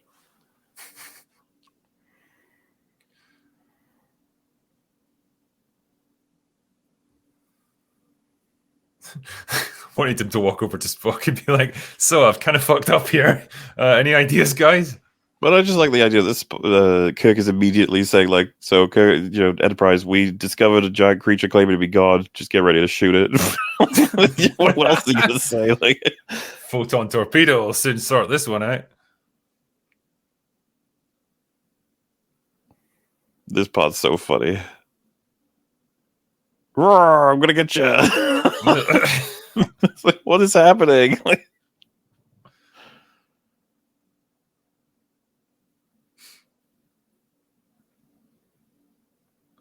I mean, that would vaporize everything for like a couple of miles in every it's direction. so funny. I was losing it at this point. I was like, what the fuck is happening?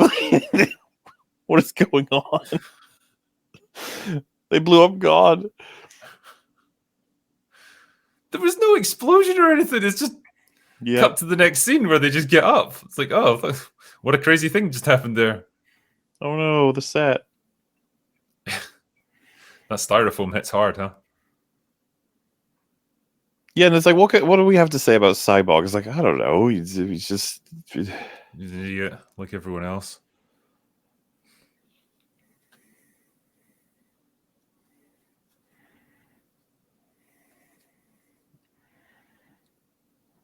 You have to be reminded. At this point in the movie, I genuinely forgot the bird of prey was even a thing. Yeah, There's so many it's stupid things going on. It's like I can't process another stupid thing. like, oh boy, that would be awkward, wouldn't it? You're like, I guess.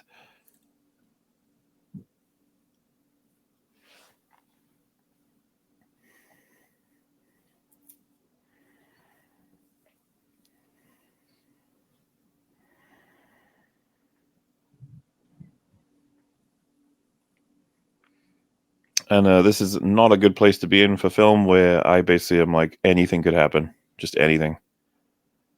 Like, yeah, I mean, with this thing, you've got no idea of its limitations, like what it's capable of. It's just fucking, yeah, like you say, it could do anything at any point now.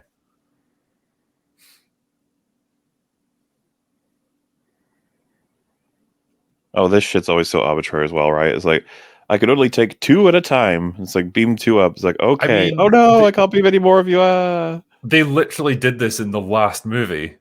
It's Yeah. not like they even left a gap. Bloody transporters, eh? They never work when you need them. Like, oh, that's so lame. Oh no, we can't beam you up, Captain. That was real bad timing. Yeah.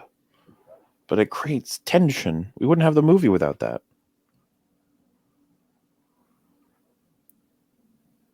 Again, that I don't know what was going on there. Like he's running away from bright Nope. lights, but like what was in there?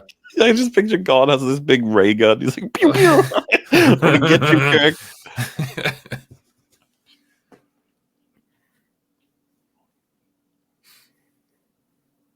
Yeah, and this drama is resolved by basically just being like, that guy over there, do your thing. It's like, okay. It's your time. It's so pointless. Again, like, wouldn't it be great if David Warner got a chance to do something? Yep. Even the Romulan girl, just surely there's a reason for them to be here. You could have the 3 of them argue that it would be a crazy galactic incident if you were to kill this, when they're representatives of the planet Peace or whatever the fuck.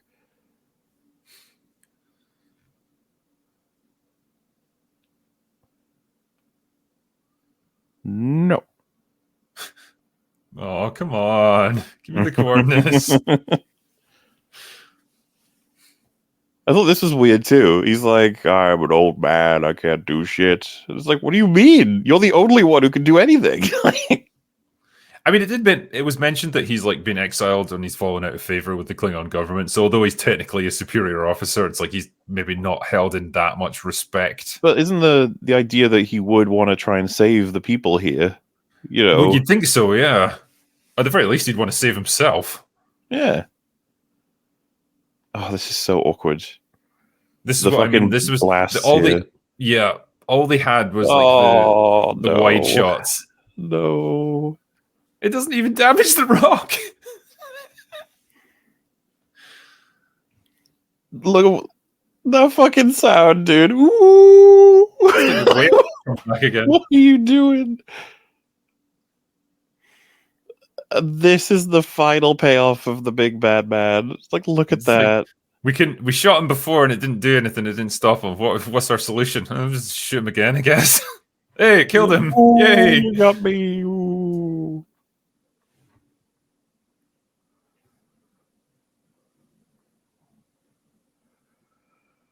Dude, so I just want to read this as like an actual slice of trivia. The sound effects used for the Klingon bird of prey firing on God were created using the same method as the sound of Star Wars stormtrooper rifles when the bird of prey is firing, and TIE fighter cannons when the shots hit the God being.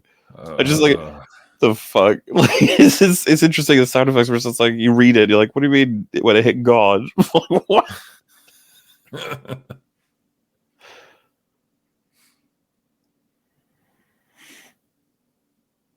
I wonder if they just reused the set from the previous movie, like the Bird of Prey bridge. Yeah, maybe. They did. There you go.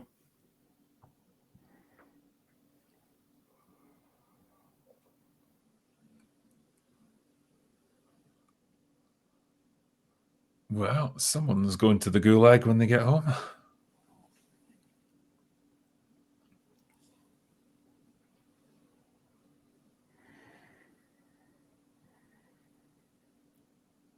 I don't know why the film is like, whoa, isn't that crazy? It's like, sure. I mean, yeah, it's like It would be like if the search for Spock had never happened or something. It's like, oh wow, he's back to life again.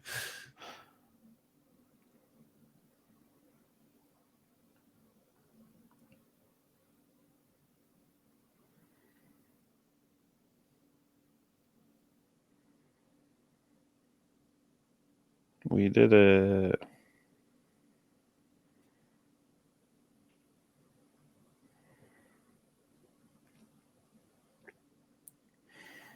Dude, imagine this was the last of the like OG Star Trek films. What a bum note to end on, eh? Yeah. I mean, it was called The Final Frontier as well. And, you know, they towards the end, they were getting pretty iffy about whether they'd get more because they were getting expensive. And they weren't necessarily making more money. This one certainly didn't. The drinks guy's around here. We're going to see him in a sec. Where is he? Oh, look, David Warner. Yeah, you bagged yourself a hot one there. Nice one, David, you sly old fox, you.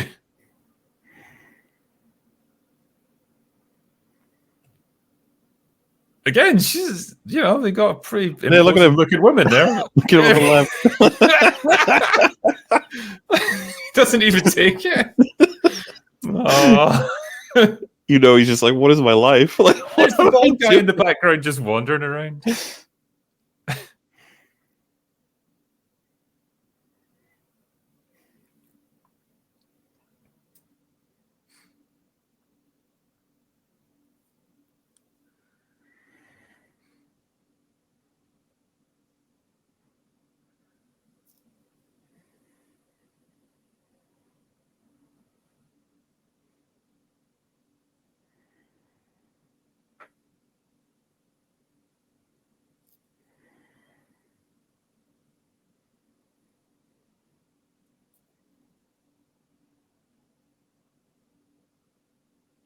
See, like at first, people were like, "Wait, is he referencing the thing from the original show?" It's like, no. It's like, wait, that's weird, because his brother died in because I haven't seen it. I've just seen people talk about it, which is such a weird continuity miss. From the guy who said the line originally as well. It's just, you kind of think he would have known better, but I guess not. Because, you know, I like the idea that they're a family on the Enterprise and that he considers Spock a brother. It's all great. It's just gotta be careful. I mean, yeah, there's ways you could convey the same sentiment without ruining the continuity there, trampling over it. That's what I mean. Like, you could just see this whole thing as a fever dream. It's like, oh wow, I had this crazy dream last night, guys. I'll tell you about it sometime. It is kind of, for lack of a better term, like arbitrary. The mission. It's like we're just chilling out. It's like, hey, do you want to go like save the world from a god creature that's trying to escape the barrier by having a religious zealot man break through it by stealing Enterprise? Like, yeah, sure. And then you do it. And they're like, all right, anyway, sure. Anyway, the marshmallows out. This is what I kind of mean about the almost cavalier attitude of the writing. Like, I'm happy with Kirk being cavalier at certain points, but just the fact that he gets onto the ship, it's like, your ship is basically broken and there's no reason for us to send you specifically. In fact, there's many reasons we shouldn't. And then Kirk's like, all right, let's do it. I was like, what? No. Just so many problems. I mean, it's just, that was a movie experience to end all movie experiences, truly. Aliens, Cord. I want one of the guys. I wanted that guy to be just drinks man. Yeah. Look at this God, George. Pitchman. Oh, that's the guy from the video on Paradise Planet, Paradise City. Go. Beam on down. So, yes, definitively disappointing. Easily the worst of the selection. Yeah, just a movie poorly conceived, poorly implemented, just bad times all around, really. You could probably stop it now, actually, I think. I've experienced enough of it. I don't think we've got a post-credits scene that we need to worry about there. It's going to set up the last one. I mean, like you say, you know, with this, I can at least understand the reasons why they had so many problems and why it fell so short. It might have been interesting in some crazy alternate reality to have seen Shatner's fully unfettered version of this movie, where they just had an infinite budget and they could make his wildest creative ideas come to life. I think at least it wouldn't have been so laughably like flaccid in terms of the ending. It would have had spectacle, if nothing else. It would have been absolutely baffling to see them take on literal Satan, but yeah. Wow, yeah. I'm sure he has good ideas, and he's probably led to some really great things in Star Trek. But apparently, like, all we can conclude from this is giving him full control it was a bit of a mistake, I guess. What there's just like little examples of the kind of shots that he envisioned, right? That where it starts off on that desert planet where Cybok encounters the bald guy. He was then going to have a continuous tracking shot that was going to take you up to space, across the galaxy, down through the Earth's atmosphere, and into Yosemite National Park to get you to Kirk. Just because he wanted to really drive home the epic scale of the adventure that they were about to go on. And it was going to be this very impressive visual piece. And Paramount said eventually no, because it's going to cost an extra like $5 million or whatever to render all that. We can't do it. And again, just like an idea of the grandeur and the spectacle of what he wanted to accomplish with this. This would probably have been the biggest Star Trek movie ever. Not in terms of like box office or quality, just in terms of ambition. And we've just got this sad, watered down mess of a film in comparison. And it is so jammed together. It's like they took the pieces from a bunch of separate films and snapped them up and just glued them together to make this. And you can just see that tonal shift constantly. It's weird. And unfortunate, because it is a slot taken, It's like it could have had an awesome Trek movie, but we don't hit there. And yeah, particularly at that point in the careers of all these actors, they were coming to the end of their active Star Trek life, and they didn't have many more movies in them, even if they were all super successful. And there was a good gap between them. This wasn't the days of like the MCU where you would get like 3 movies a year. It's like one movie, then a couple of years gap, and then another one. You run out of time pretty quickly doing stuff like that. Yeah, man, that's Star Trek 5. I mean, I knew it was going to be bad. I warned you. It's funny just hearing your reaction, though. It's like, wow, I didn't expect this variety of bad. No. It's, like I said, it borders on just absolutely laughable by the end. But out of respect for the franchise, you just want to be like, listen, I understand what you were trying to do. He's like, all right, I get it, sort of, I think. I'm very grateful that this wasn't your first rodeo in the world of Star Trek, because that would have been disastrous. That would have probably just killed your interest in the whole franchise. Hey, I saw forever. Into Darkness before any of these, okay? So that is true, yeah.